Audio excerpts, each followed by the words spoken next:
Okay, Rachel Frecka, thank you for coming on. You're very welcome, Aaron. I'm excited to be here. So just to give you guys a quick rundown, Ms. Frecka was brought on as a secondary principal in 2022 and was recently named the head of school of ICS at the start of this past school year.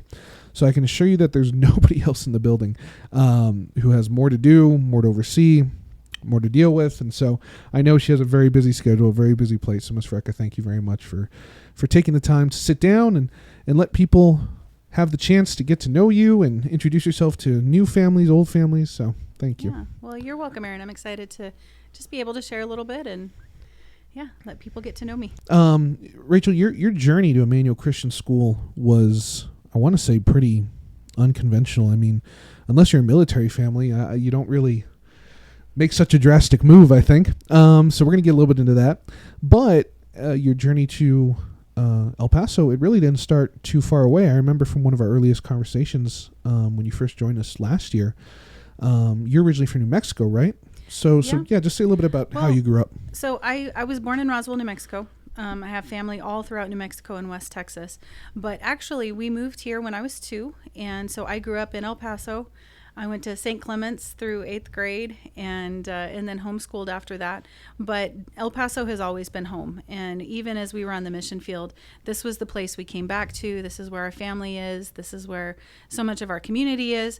So for us, it was really coming home when we came back to El Paso, especially for me. Not so much for my husband and the kids, but definitely for me. Right. So it wasn't foreign to you at all. And you said you actually went to St. Clement's when you were younger? I did. Yeah. Wow. So, now that you see that we play St. Clement's and all these sports and that sort of thing, you go back to St. Clement's. Has it changed a lot since? Oh, it since has. You went there? I mean, you know how it is when you go back to a place and you're like, wait, we didn't have that cool building and we didn't have all that cool stuff when I was here. We didn't have all these sports or anything like that. It just changed. And man, St. Clement's it's from what I understand, it's a great school and it's continuing to grow and they do great things all the way up through middle school. So yeah, a lot of great people there. So you just mentioned right now that while El Paso isn't foreign to you, it is a little different for the rest of your family. So my husband's name is Andy, and he's originally from Northeast Ohio. Go Browns!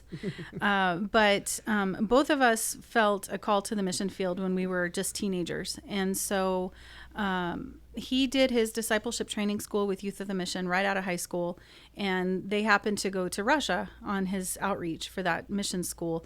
And he's the kind of guy, he likes extreme, crazy, not conventional, and so Russia was like the perfect place for him. And for me, the Lord actually started speaking to me about Russia when I was quite young. I remember even at 11 years old, when it was still the Cold War and Russia was like this big, bad, scary place, I just had this fascination with it. And for whatever reason, I wanted to learn the Russian alphabet. I wanted to read Russian books. I loved Russian classical music. It was just this like almost unnatural draw that I had towards Russia and Russian culture. And so when my family joined Youth of the Mission in 1992, 92. My mom and dad went full-time into missions with Youth of the Mission. And at that point, we kind of started moving around. YWAM is very kind of like the military. We move a lot. And so we were in Oregon, and then later I was in Montana. But we always ended up going on trips to the former Soviet Union. I sought out every opportunity I could get to go, started learning the language. And so by the time I met my husband, I wasn't like, I'm going to find a husband and settle down. I was like, I'm going to Russia, and if I find somebody who wants to go with me, that'll be great. And he was really at the same place at that point. He was committed to going with a team to pioneer a new missions center. And so when we met, it was just kind of like, they make a joke in YWAM sometimes, like, in YWAM, the pickup line is, "Hey baby, what's your calling?" And so when we both found out that our hearts were fully committed to Russia, we just, it was pretty obvious. It was a God thing. Yeah, absolutely. So, and then I surprised him by telling him I was going to leave YWAM and go to college. And he patiently waited for me, long distance, for almost 5 years while I got my degree. And and we prepared to move to Russia full time. So he was already living there by the time we got married, but I would have gone with or without him. I mean, that's where I always felt I would end up, and so we went completely committed and figured we would live and die there. Wow. I guess unpacking it, mission work was something that I guess was always on your heart. It was always something that kind of ran in the family, from what I understand, right? Your Yeah. parents were really involved in mission work. So you always had this mission mindset. Did you know you wanted to do some sort of ministry work from when you were really young? I mean, not just this fascination with Russia, but did you know you wanted to do missionary work? I think growing up on the border, it's, we're in an environment here where, especially if you grow up in the church, there's a lot of opportunities. I mean, I remember going to Juarez and serving at orphanages and going to the colonias when I was really little. I mean, my parents were always serving somehow. And St. Clement's really was a place, I think, that kind of birthed that. There were a lot of opportunities to serve because that's where we went to church as well. And when I was 11, a family in St. Clement's founded King's Kids, which I don't know if anybody here has heard of King's Kids, but I have. It's fairly prominent. Yeah. Yeah. It's an international kind of like arm of Youth with a Mission, but they started a long-term work here.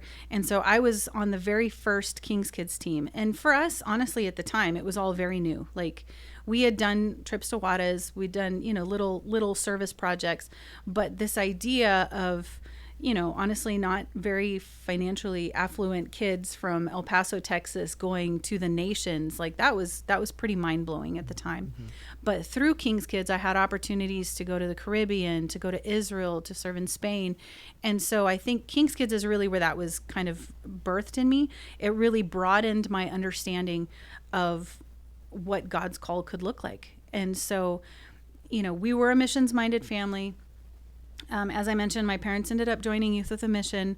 But I think for me personally, King's Kids was where I really received that calling, going on these missions trips and just understanding, like, this is what I want to do. This is who I want to be. So when did you take your first overseas trip? My first overseas trip, let me make sure I don't get the date wrong. It would have been 1990. We went to Grenada. 2 years in a row, we went to Grenada and worked. And I know you're not trying to date yourself, but how old were you when you went on your first overseas? So I would have been like 12, 13 about that time. Yeah. And we raised all our own finances. I mean, garage sales, car washes, bake sales, and whatever you had to do to get there. Yeah. But really that's where we began to, I think, where my faith began to be built as well, because, we'd have to trust God for $1,000 to go on this mission trip. And that was just mind boggling amounts of money at the time. Right. Yeah. But then the next year, now I don't need 1,000, I need 2,500. And it's like, well, I guess if God could provide 1,000, he could do 2,500, and then you fast forward to 20 years later where you're leading a ministry center of 30 staff.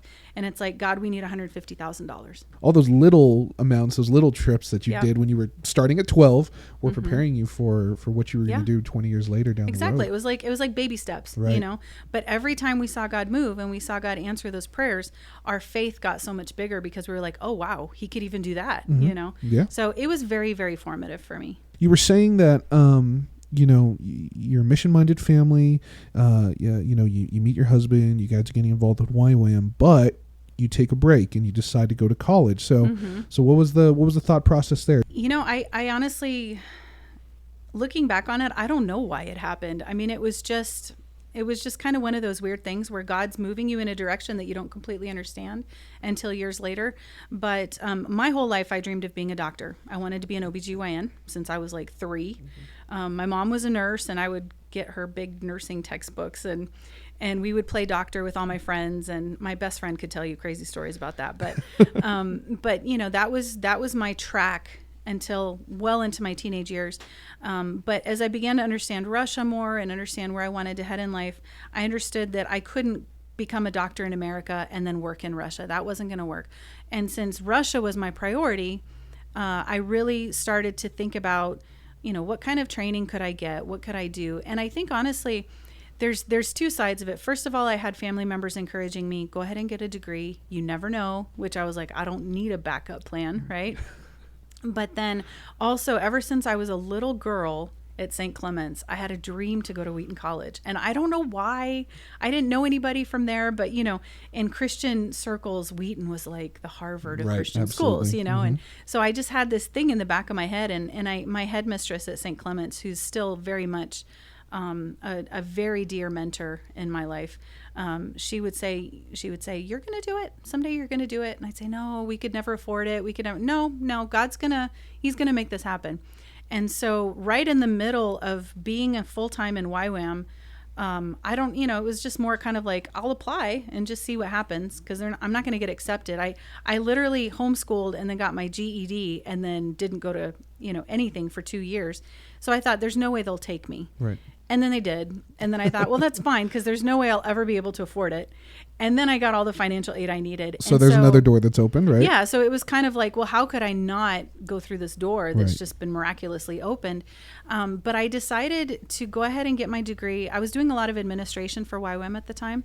So my idea was to go ahead and get a degree in business and economics. And then that way I could do accounting. I could do, a lot of the administrative things that go along with running a mission. So that's what I did. And then I moved to Russia. Never really did. I mean, we always had accountants that did everything, Yeah. And so I was leading children's ministry that whole time I was in Russia. I really wasn't using my degree at all. And it wasn't until years later, when I had homeschooled my kids for years, realized I loved education, and thought, I want to go back and get a degree in education. And since I had that bachelor's, and it doesn't matter what the bachelor's is in. Right. You can move on to a master's. I went and got my master's in education. But, it's funny now looking back, because as a head of school, so much of my job is financial reports and legal. Yep. And so it's interesting now to look back and be like, oh, I get it, God, why? You didn't use it for 20 something years, Yeah. but now you have to. Yeah. And he was like, just wait. I have a reason for this, and we would make jokes about, why did we spend that money on student loans again? And now it's like, okay, all right, God, you knew. So we're grateful for that. But yeah, so I finished my time up at Wheaton, just amazing 4 years, and graduated, and like 2 months later we tied the knot and jumped on a plane. And you went straight out of college, and you guys moved straight to Russia. That was so. Had you visited Russia? Had you done a mission trip to Russia before? By that time, my parents actually had lived in Moscow for 2 years. By that point, I didn't live there with them, but I visited them. I'd been to Ukraine several times. Andy was already living in Perm, the city that we settled in, and so 3 summers in a row, I went and spent anywhere from a couple weeks to the whole summer serving alongside him and the team there. So it wasn't an incredible culture shock to you. Yeah, you had definitely. No, it was. I mean, it still was when you lived there full time, because it was the Wild West back then. I mean, we're talking like this is the late '90s now, right? Yeah. When you're first moving there. Okay. It was crazy times, but I'd been there enough times, and I was learning the language, and so. And when you're young and you're excited, stuff doesn't bother you so much. So we were just in it for the adventure. Right. So, this is the late 90s. So, we can get a general idea. But, you say it was the Wild West. You say it was crazy. What makes you say that? Well, I know you were going to ask me later about Russia today. But back then it was, they were coming out of perestroika. They were coming out of, what we all saw in the news here of the bread lines and all of the financial destruction that took place. But we lived in a city of about 1 million people, and there were maybe 2 or 3 other people in the whole city that spoke English, that were Americans. And so, we were very much dropped in a very, very Russian culture and way of life. So like, for example, we didn't have a grocery store. We had markets that you could go to, and you'd go like booth by booth by booth. And, there'd be like an egg booth, and then there'd be a booth that sold cheese, and, and a booth that sold bread. And there might be one kind of bread, and that's the only kind they had. And, it'd be 40 below outside, and you'd have your little bags, and you'd be going booth to booth. Wow. I need half a kilo of cheese, and you're shivering in the cold. And that's how we did our grocery shopping. Yeah. And we had this old Russian Jeep that was, oh man, it was, you had to love it or hate it, Wow. But it was just different circumstances. It was tough. I think different's the understatement of the year. Yeah. It was. The apartment situation, nobody lived in houses. It was all apartments and tiny little kitchens, and so there was a lot to get used to. But again, we were young. We didn't have kids yet. It was a wild adventure, and so it was just kind of a lot of fun in the beginning. When you had the ministry work that you feel you had obviously been called to, it really drives you to push through, I guess, I don't know, 40-degree weather sounds like a tribulation. So I guess push through it the was cold. tribulation and that sort of thing. You know what I mean? Yeah. So And we had an amazing team too. I mean, we Right. had some Ukrainians and Uzbek, some Russians, and we really were family. And I mean, even to this day, we are still family. One of the guys from those early days is remodeling my my house right now. So Oh, wow. yeah, I mean, it's like those relationships went with us through the last 25 years, Wow. you know. Wow, what a blessing. And that made a big difference. So you guys moved there in the late 90s, and then you end up staying for more than 20 years, you know, and in that time, were there ever thoughts of maybe we should go? I mean, you did come back, obviously, but before this time, were there ever thoughts of coming back? Were there ever thoughts of making a change, or what kept you, I guess, really, what kept you guys in Russia for 20 plus years? Yeah, that's a good question. I think I don't want to paint it out like it was super rosy and it was never difficult. I mean, there were definitely times, especially for me, I think, you know, for the first 10 years, I was one of the leaders, you know, and I actually was a leader over Eastern and Central Europe for King's Kids, and very active, traveling a lot, you know, really kind of in that leadership mindset. And then we realized that my kids needed me, and so I went from being this big high profile leader to home with the kids, all, you know, stay at home mom. And I know a lot of moms can relate to that, you know, especially career moms that made the choice to stay home. But there were definitely seasons when Andy was very involved in ministry, very busy, traveling a lot, and I wanted to come home. You know, I would get homesick, and there were just things that were hard, you know, about raising little ones in Russia. And, you know, I would, just like an example, and it sounds kind of silly now, but, you know, when you have 4 kids under the age of 8 and you live in an apartment on the 16th floor and you really need to get them out every day, it takes about 45 minutes to get all the boots and coats and hats and scarves and get everybody. And then you'd get downstairs and they'd play for 5 minutes while you shivered in the cold, and then somebody would have to go to the bathroom, and then back you go, you know, and grocery shopping, you know, it was all public transportation. And, you know, so there were things that were physically uncomfortable, but there were also, I think, just spiritual battles that from time to time we face that, you know, you just kind of think, do I really want to keep doing this? Mm-hmm. You know, the idea of the suburban house with the mortgage and the 9-to-5 job, it was very appealing at times. Oh, yeah. But at the end of the day, by that point, Russia had become home. Our kids were born and raised there. We spoke the language fluently. We owned an apartment. We had friends. Like, we had this whole family that we were a part of. And at the end of the day, it was just like, how could I leave? Like, my whole life is here. And I think that's something that some people don't remember sometimes, is that my whole adult life, for the most part, was spent in Russia. And so we became who we were there. And so the thought of coming back was daunting, you know, and we would come back. We came back pretty often for itinerating and support raising and things, but coming back, it didn't, less and less it felt like home, because by the time we left, I'd spent more years in Russia than I had in the United States. And so, you know, it just, after a while, it's just home. Why would you leave? You know, spiritual warfare, I think, in a place like that had been that had lacked any real access to the gospel for such a long time. I can imagine that something like that really pushed you to realize that, no, this is probably somewhere I need to stay. And then you, of course, built your support group. You had friends. You had support not only from YWAM and King's Kids, but also friends and neighbors, and I'm sure you made that sort of thing. But it does make sense that once you had to kind of take a break for a little bit to raise a family, you know, when you weren't go all the time, you know, moving on this, moving on that, leading this program or this organization ministry, all of a sudden when you stopped, you're kind of like, well, I might be ready to go back, but that I mean, that absolutely makes sense, I think. And so when you look back at your time in Russia, I mean, it's not every day you get to sit down and talk to someone who spent 20 plus years in Russia. You're fluent in 3 languages.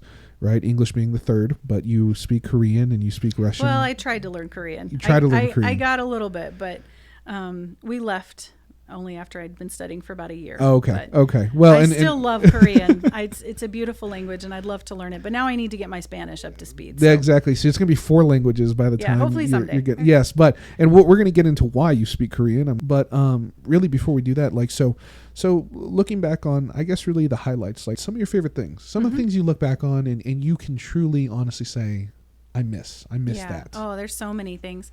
I think the first thing is what drew me there originally, and that's the culture. The Russian people are such a deep, warm, which surprises a lot of people, just group of people. They're very relational. And you're talking about a country that has over 1,000 years of history, which as Americans we can't necessarily relate to. And so there's a depth there, and there's even a spiritual depth there that's just, they call it the Russian soul. And it's something you can't define. It's something you can't really describe, but it's something that if you feel it deeply. And so there's that part of it. I think another part is just my children had a beautiful childhood there. We had opportunities for them that we could never have given them here. I mean, they all completed Russian music school. It's an 8-year program starting when they're in kindergarten. They all play instruments. They have an incredible grasp of music literature and theory. And so a big part of our day was going to music school, being with their Russian friends, learning instruments at a level that is very, very hard to find here. And if you can find it here, you're lucky if you can afford it. There, it was free of charge. And so, my kids had opportunity. They went to concerts and they went to cultural events, and all of it was so inexpensive that we could give them something there that we could never have given them here. And then just even, especially once we moved to Moscow, Moscow is one of the most beautiful cities in the world, and if you ask my kids, it's a city of almost 20 million people, but it has parks where it could take you an hour to walk from one side of the park to the next. And so you're in the middle of this metropolitan booming city, but you can be sitting in complete silence surrounded by nature. And so I know if you asked my kids, my son Charlie, his favorite day would have been riding his skateboard through Gorky Park for several hours, just enjoying the nature, grabbing some phobo, at his favorite local cafe with his friends. And because of the public transportation there, which is second to none in the world, my kids had a lot of freedom. They had jobs since they were little that they'd travel all over the city to. They had a lot of freedom to spend time with their friends, and everything was very safe. I could send my 13-year-old daughter out on public transportation with a friend and really not worry about them and not worry about their safety. So it was a very kind of like enchanted childhood and teenage years for them, for sure. And then so like you're talking about your kids now, and so now we're looking at 2000s going into 2010s and that sort of thing, right? And everything you just said is not the image anybody has of Russia. I mean, and I have it here in my notes, and actually I'm going to read this part verbatim. Next, I want to go over the fact that the Western world has certain preconceived notions about Russia that originate mainly from pundits and mainstream media. So I had that note scripted, but I want to say in everything you were saying to me, I was even a little shocked. You described the Russian people as warm, which I don't think, I'm not anybody to judge that fact. I've never been there, and people that talking heads on TV don't have the right to judge that fact if they haven't been there themselves. But to describe it as safe and describe these beautiful days in the park and going out to get, you said phobo? Real quick, what is that? We call it phobo. Okay. All right. Hey, there you go. But, going out to little restaurants and that sort of thing and describing it so pleasantly, I think is something that people don't get to hear. Why? I mean, not to turn you into some sort of pundit yourself, I guess, but why is that the impression that we get? I don't know. I can't say exactly why. I'm sure there's a lot of ideological and political reasons behind it. And, I preface all this with what is happening over there right now is absolutely awful. It's evil what is happening between Russia and Ukraine. And unfortunately, I think that a lot of the beautiful things about Russia are being diminished because of what's happening there. And I really pray for my friends and family back in Russia that that the Lord will spare them from judgment and from the results of the choices of a handful of people, a handful of evil people. But the nation itself, I think it goes back to the Cold War. I remember, Red Dawn and like all these movies, Hunt for Red October, where Russians were painted as like these cold, even the way they would pretend to speak Russian, like it doesn't even sound like Russian. Like it sounds like this Sean Connery speaking Russian didn't make a whole lot of sense. Yeah, like it sounded harsh and mean and cruel. And that's not, if you sit in conversation with a Russian and just listen to them speak, it's a very beautiful, soft, lilting language, But so I don't know why exactly, but it is funny. I love shows. Like I love to watch, like Madam Secretary and, like just lots of different shows. Mm-hmm. And whenever they show someone going to Russia, you're just like, where are they getting these images? It's like the broken down, dirty apartment building with the little babushka sitting out front looking decrepit and dogs digging through the trash and these. You're like, that wasn't my experience. Yeah, exactly. For and the most part at all. These old beat up cars and I will say that Russia is very different from Moscow. Like the farther, and this is going to sound crazy, but there's almost something a little Hunger Games to it, where it's like the farther you get from Moscow or the capital, the poorer, the simpler it gets. There are some First Nations living in places that really do not have basic necessities. Mm-hmm. So it's not all like Moscow, but the cities in general are incredibly clean. They're very modern. And just to give you an idea, like for example, in Moscow, our subway system is impeccably clean. Like it's not like the subway in New York. It's bright, it's full of people, it's incredibly safe. You would never feel like you could be threatened in the subway system. Mm-hmm. There's over 250 metro stops. It literally is this massive web. You can get anywhere in the 20 million people city of Moscow in about 45 minutes. And everything just clean and beautiful, and the architecture and the other thing about Moscow is everyone lives in apartment buildings. So like in America, we live in our houses. We go to work, we come back, we get in our house, and we pretty much stay in our house, like with our little people, right? Mm-hmm.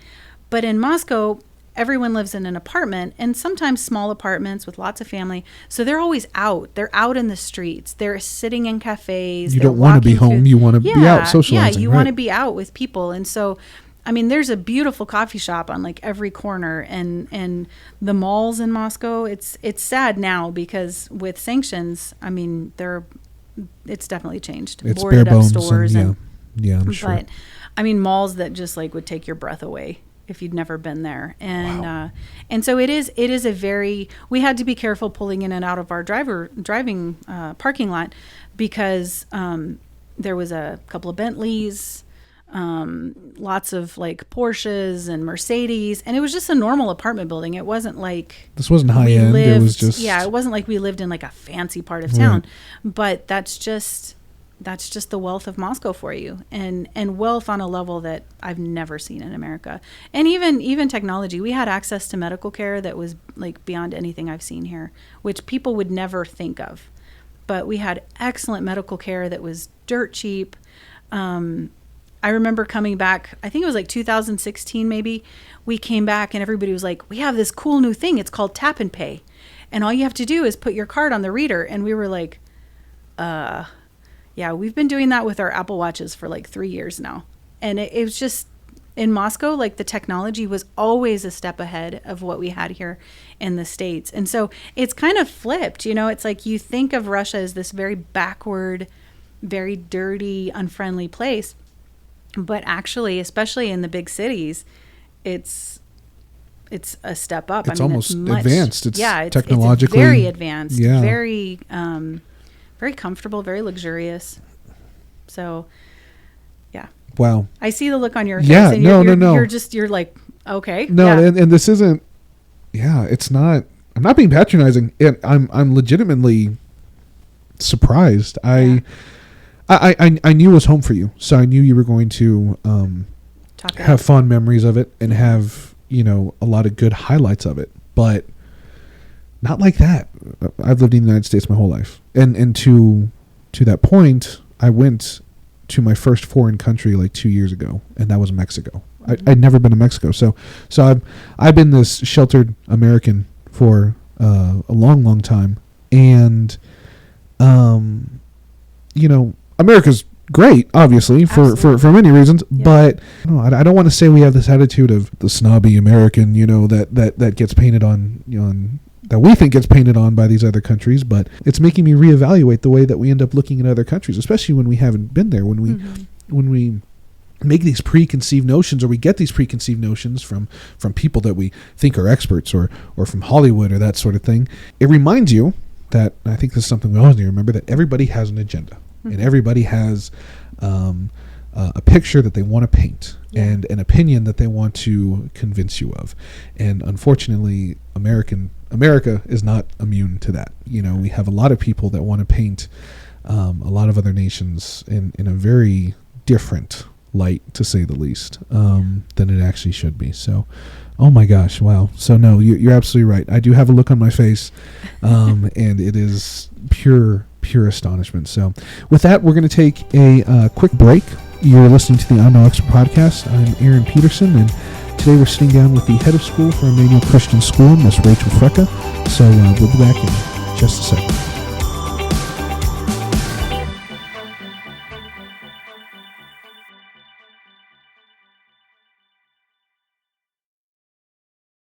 You know, as the host of the I'm No Expert podcast, I need to say how thankful and grateful I am to all of you who have decided to take the time to listen. I especially want to thank those who have decided to follow the podcast on Spotify and subscribe to it on Apple Podcasts. Thank you for also leaving reviews and comments. Those are very helpful. That helps me know whether or not I'm providing a quality product. Some of you may not know that we are on all major social media platforms. You can find us on X, formerly Twitter, Instagram, and Facebook at No Expert Pod. Please like, comment, DM ideas that you may have. But when you have an idea or a topic or a question that you want us to look into, your best way of getting a hold of us is through our email address. That's noexpertpod@immanuelwarriors.org. That's noexpertpod@immanuel warriors.org. And let me just say, we're really excited about the slate of guests that we have coming up. But the thing is, there's only so many guests out there. So when you provide us with questions, topics, things that you want to hear, things that you want to learn about, that helps me better choose what expert I need to get on the show to answer those topics. So again, find us on all major social media platforms. I gave you our email address. Feel free to reach out to us there. And once again, thank you for being a listener, a follower, subscriber.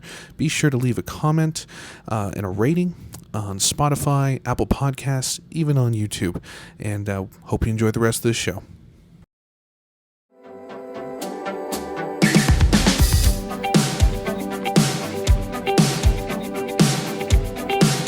So welcome back to the I'm No Expert podcast. I'm your host, Aaron Peterson, and today we're sitting down with the head of school of Immanuel Christian School, Miss Rachel Frecka.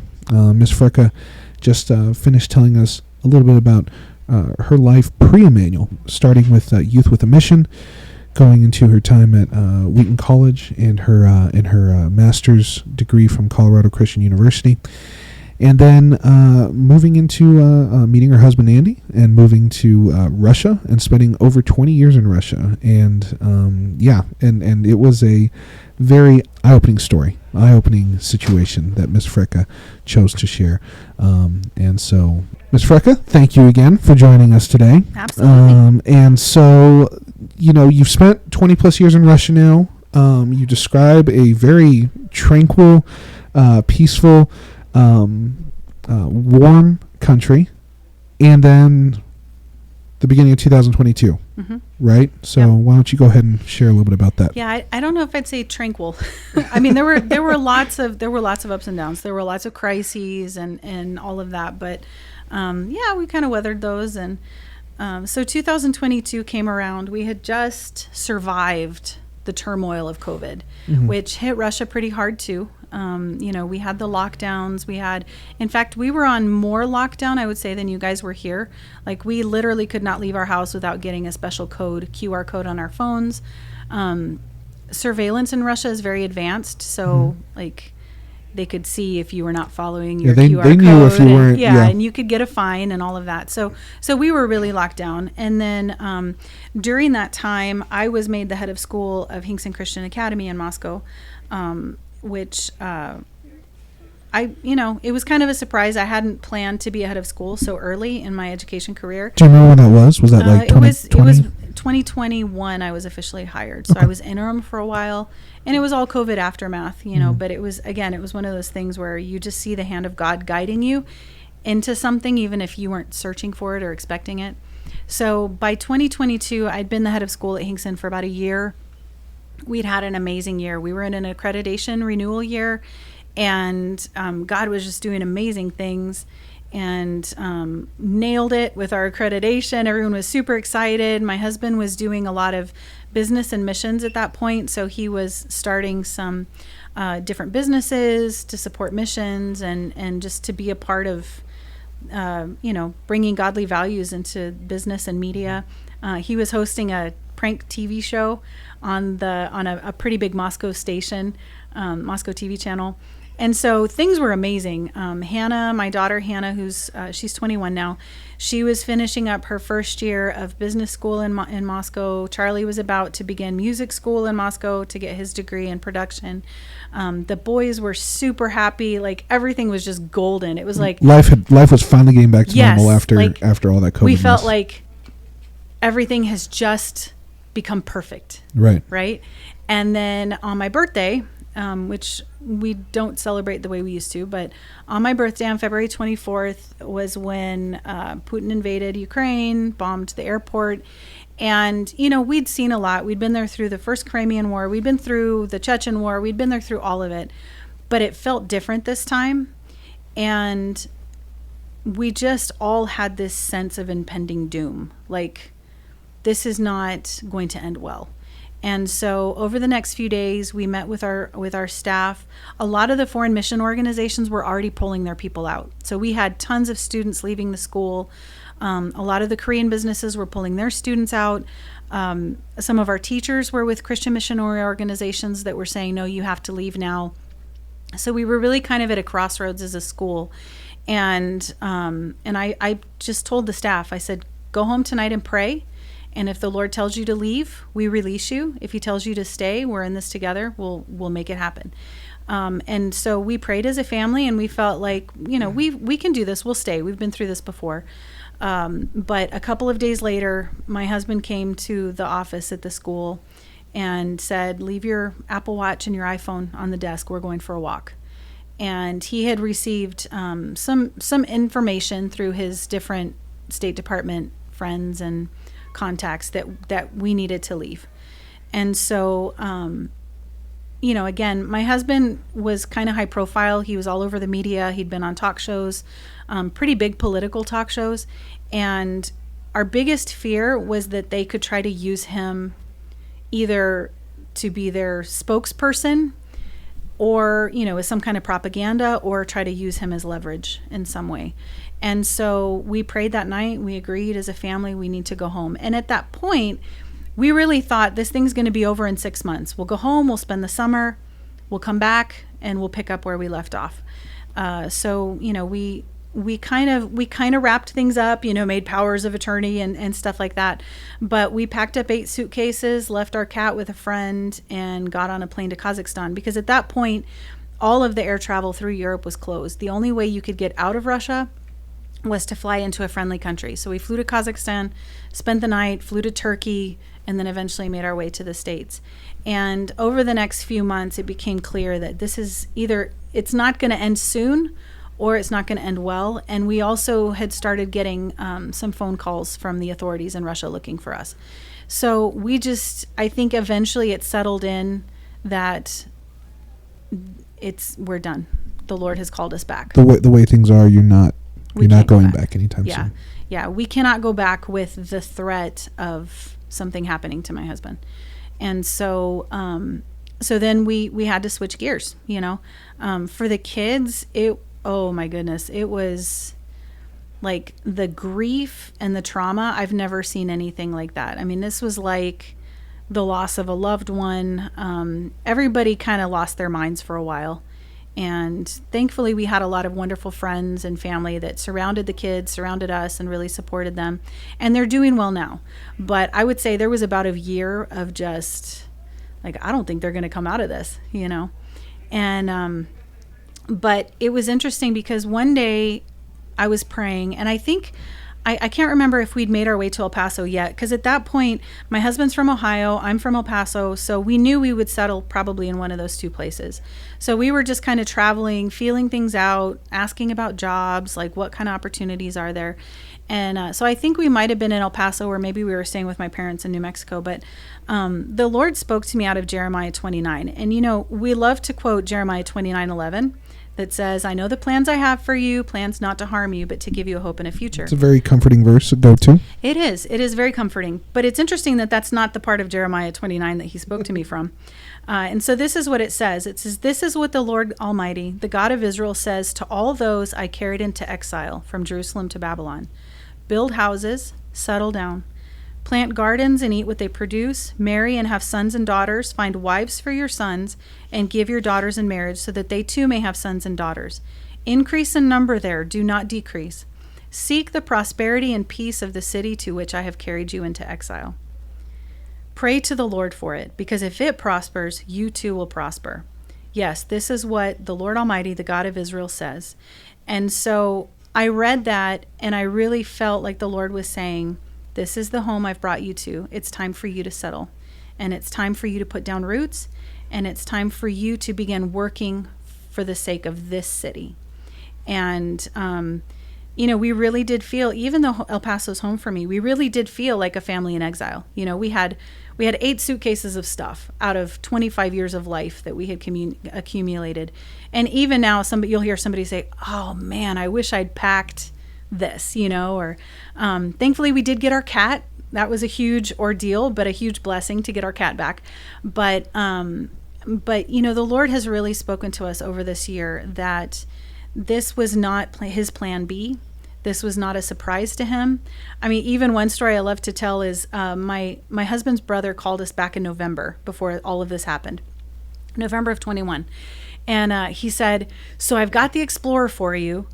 I'm keeping it all tuned up and ready for you when you come back. And my husband's going, it's the Explorer you're driving right now? Yeah. Wow, okay. And my husband was like, yeah, we're not coming back. I mean, if you want to sell it, go ahead and sell it. And he's like, no, the Lord told me I need to keep the Explorer for you. So I'm holding on to it. And we were just like, okay, Rick, sounds good. Thanks. And then again, like in January, he called and he's like, I still got the Explorer. I just got it fixed up. It's all ready for you. And we were just like, Rick, we're not really planning to come back this year. Like, we've got lots of plans this summer, but thank you. We really appreciate it. But if you feel like you should give it to somebody else, please. Don't hold on to it. Yeah. Don't hold on to it. And he said, no, I really feel like the Lord said I need to hold on to it. So what is it? Like a month later, we're like, Rick, do you still have the Explorer? But it's just like, it's such a small but important testimony of the fact that God knew exactly what was going to happen. Right. And even before it happened, already he was providing all of the things in advance that we were going to need. Our friends bought a house right before we came back here, and they said, hey, do you need a place to live? And so they rented us this house dirt cheap for a year. And we had never lived in America. We didn't have a credit score here. We didn't have, a credit history to be able to rent an apartment and do all of these things. And so God just, even before we knew this was coming, he was already setting everything up for us. And people from St. Clement's and from other churches furnished a house for us, filled it with everything we would need to get started in a new life here. And it was a real comfort to us, all the hospitality and the love that was poured out to say, hey, we got you. We're gonna help you figure this out. But then it was kind of like, okay, but we need jobs. So. And right. And so, I mean, not to pause you so abruptly, but before we get into that, let me unpack a few things. Mm-hmm. So, I love that verse. out of Jeremiah, and it does get overshadowed by Jeremiah 29:11, obviously.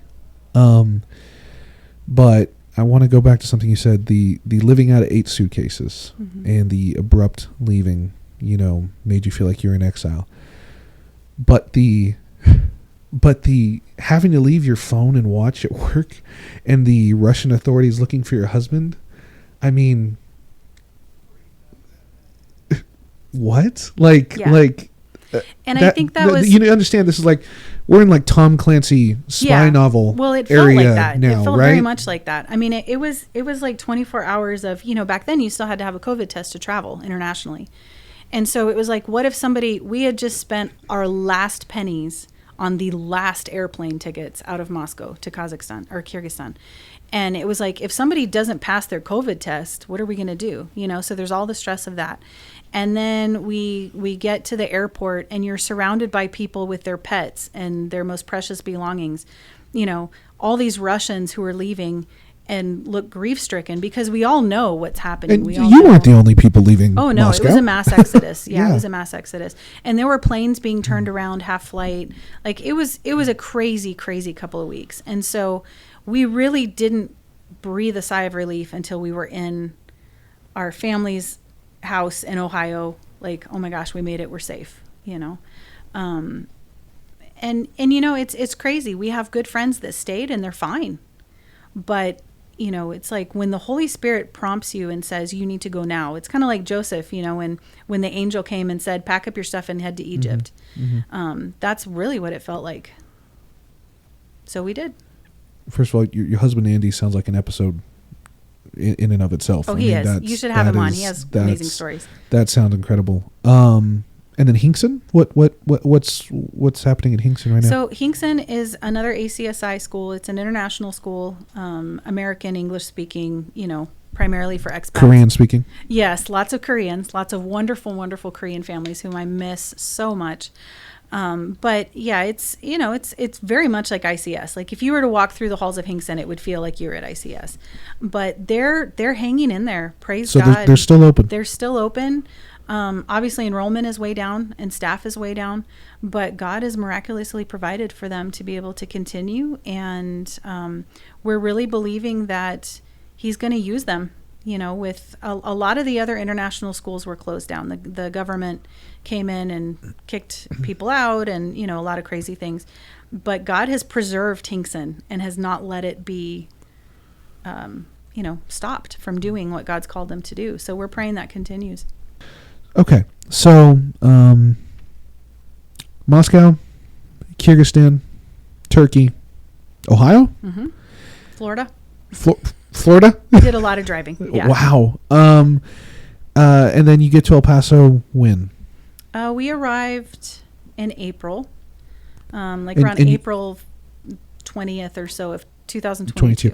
And you already knew that you were staying in El Paso, or was it just to visit for a bit? It was kind of like, let's check things out, and then we might go back to Ohio, or we might stay here. We'd applied for the boys to go to school in Ohio, and then we were going to look at schools here, look at jobs, and just kind of see what panned out. It was like, what's God gonna do? We had no idea at that point.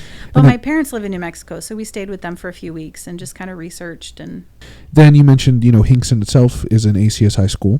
ACSI, the Association of Christian Schools International, has schools across the globe, schools that fall under their accreditation, at least all across the globe, and one of which is Immanuel Christian School. Yep. And so you're spending time here in El Paso and southern New Mexico, and you're looking for work, I'm assuming? Yeah, so I really wanted to work for an ACSI school because I've served on accreditation You knew teams. their standards. I've been and through the right. accreditation. I know what the standards are. I know what the cultures are of pretty much every ACSI school around the world. And so and ACSI is a giant global family, and I wanted to stay in that family. We'd had so much change. It was like, if I could at least be in an ACSI school, then I'll feel partly at home. So I just went on the website, and lo and behold, there was a posting for a secondary principal position here at the school. And I'll be honest, this is a little bit embarrassing to say, but I hadn't heard of Immanuel before.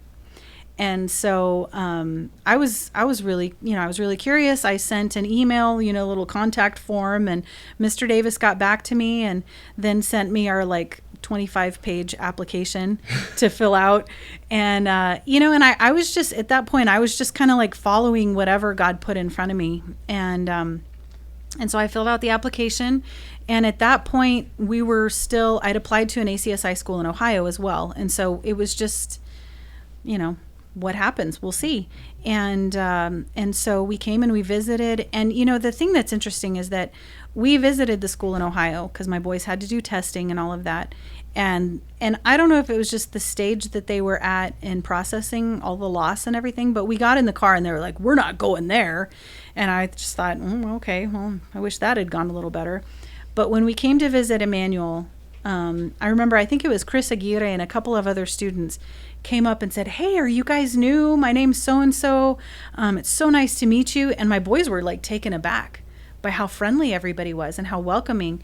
And we got in the car, we did the tour. I talked to Mr. Davis about the position. They got to look at some things around campus.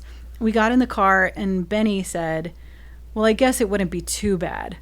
And I was like, all right, that's, I can work with this. In other words, this is an open door. Right. They're not completely opposed. Because at that point they were like, we're never going anywhere but Hinkson. I will homeschool. I'm never going to another school. And because they loved Hinkson, that was home for them. Mm-hmm. So the idea that they could feel welcome here and feel at home was huge. And I really just, I credit that to the staff and the students that we have here at Immanuel, that this place is different. It is. When you walk in here from someplace else, you feel the love and you feel the acceptance and the welcoming, and you feel the presence of God here. And that's what we felt. And so, I went home and I said, I think this might be it. Of course I had to get hired, which thankfully I did. But we got the boys enrolled and my husband was still looking for jobs. But by that point, it was pretty clear that the Lord was saying, this is the place that I'm calling you. And, and over the past couple of years, or I guess a year and a half now almost, that passage in Jeremiah has come to mean so much more to me, because the longer we're here, the more invested we are, the more we as a family grow to love this city and to love this school. Just those words, work for the peace and prosperity of the city I've called you to. And that's really what we want to do as a family. Our hearts break over leaving Russia. I think that's a loss that will never, it's like losing someone you love. You never totally just get over it, There's still those very sad moments, but we see God's calling on us for this time and this place. And God's been so faithful. My daughter got married this year to a wonderful, wonderful guy that we just love. And you can see how God brought her here for a purpose, Charlie, God's opening up doors for him with his future and his career as a musician. And God has been faithful to him in this city. And he's been faithful to Benny and Jaden, and he's been faithful to my husband, and so we really understand more and more now that this is not like a 2-year stop, but that God has a calling for us to be here, and that we will do what we can to invest in the city and to invest in the places that he's put us.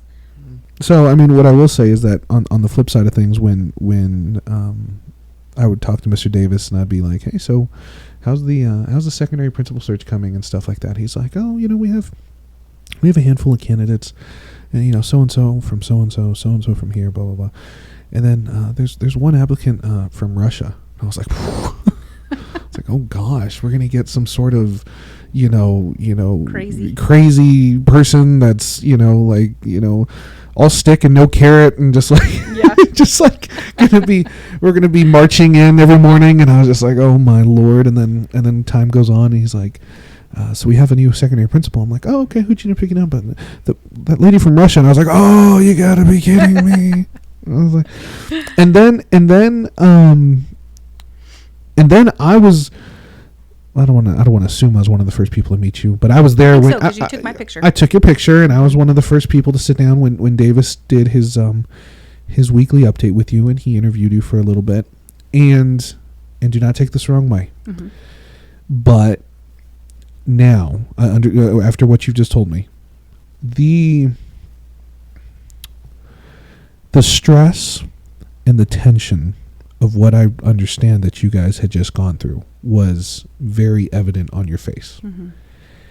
And I remember meeting you, and I remember, I'm just gonna say it how it is. I was trying to make conversation. You weren't really having it. Mm-hmm. I mean, at the time, I mean, I was just, how was Russia? That's cool. Kids. Okay, great. And it was just very, and at the time I was like, okay. I was like, well, she'll warm up. I hope. But honest to God, though, no, the person that I'm sitting here talking to today and the person that I met in 2022 at the beginning of the year, totally night and day. Mm-hmm. I think different people, and understanding now what you had to go through to get here. I didn't hold anything against you then, but I definitely hold nothing against you now, because you have had a very unconventional journey to El Paso, to say the least, and I think we're definitely going to be blessed by it. So you fast forward now to 2023. Mr. Davis decides to step away from being head of school, and you throw your name out there for head of school. Why? I'll be honest, it wasn't a quick decision. I really struggled with, should I even apply or not? We had been through so much, and it's kind of funny because when I applied for the position to Immanuel as secondary principal, I was like, man, after the last few years we've had, I'm so excited to just be in a school that's like totally established, everything's running smoothly, no major crises, no major changes, and I can just do my job. And then we had a year of a lot of crises and changes, and I was like, what on earth have I gotten myself into again? Because when I took over at Hinkson, we were in shambles from COVID, and accreditation was coming up, and we weren't ready, and it was a very hard year and a half of rebuilding and getting the school back on track.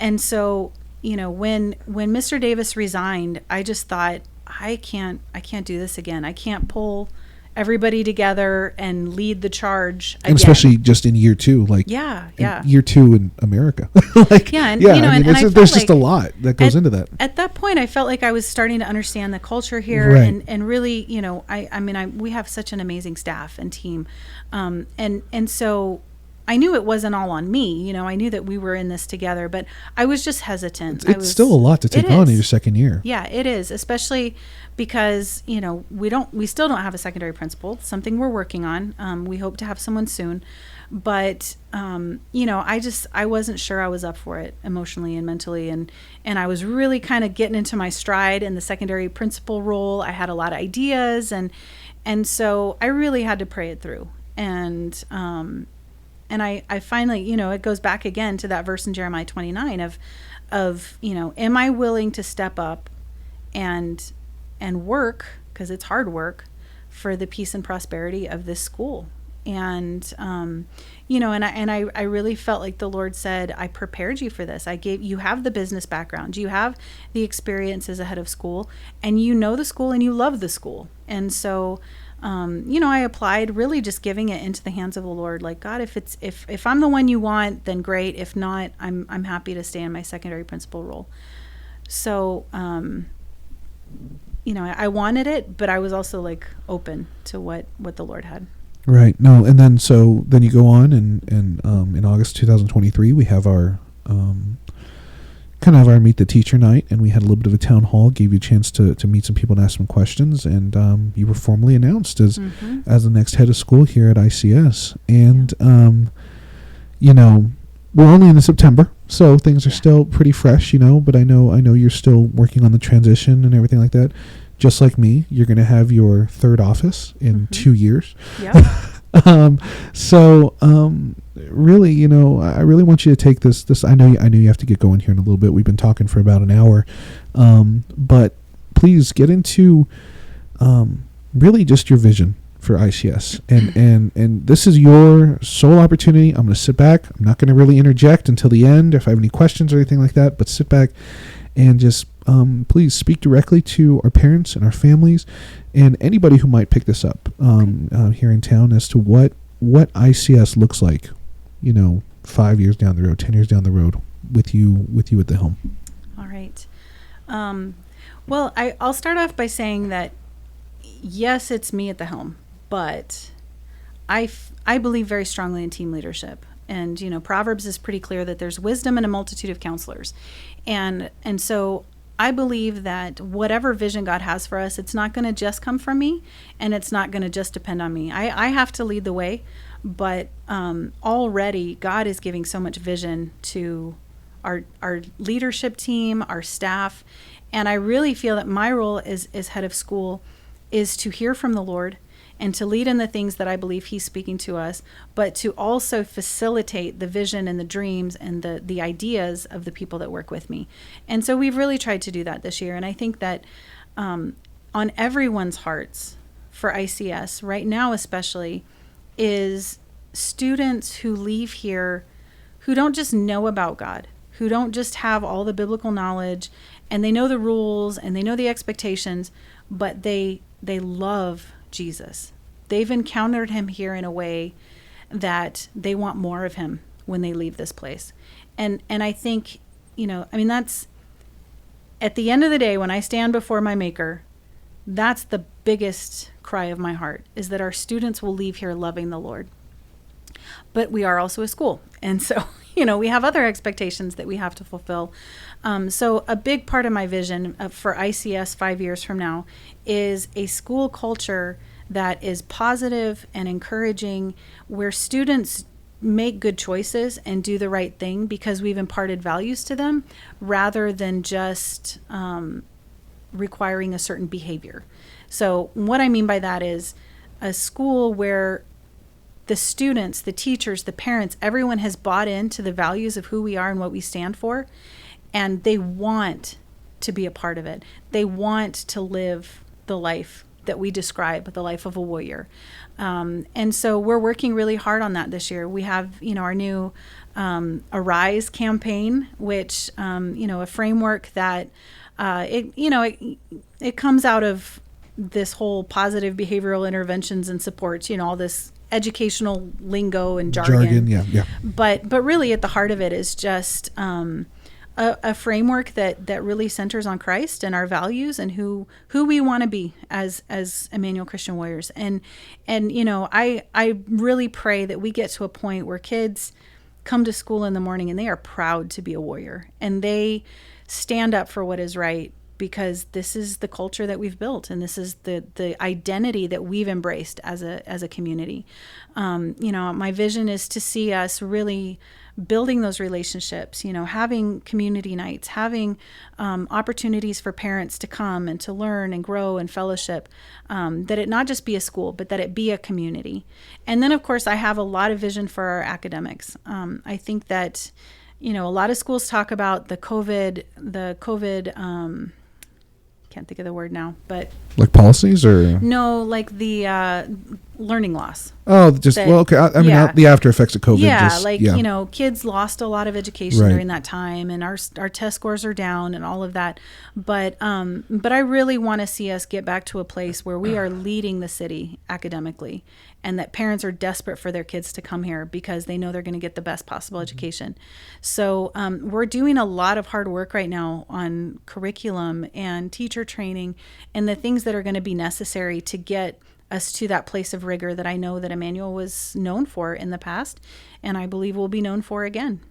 I think, you stated it very eloquently. Not only sending kids out who are on fire for Jesus Christ, but on the school side of things, making us a school that's known for academic excellence and absolutely.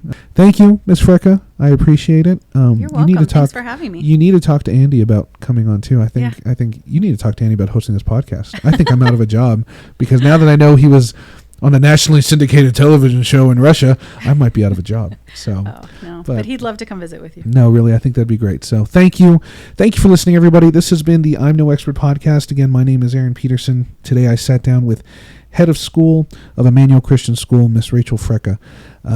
Really, really great in-depth interview about her time in Russia and now moving here to El Paso and being the head of school. So I really hope you enjoy this podcast as much as I enjoyed this interview. So love you all. Have a great week. And we will see you back here. Well, I don't want to say next week. We never know. We never know with our guests if we're going to be on next week or not. But we will see you back here really soon. Have a great day.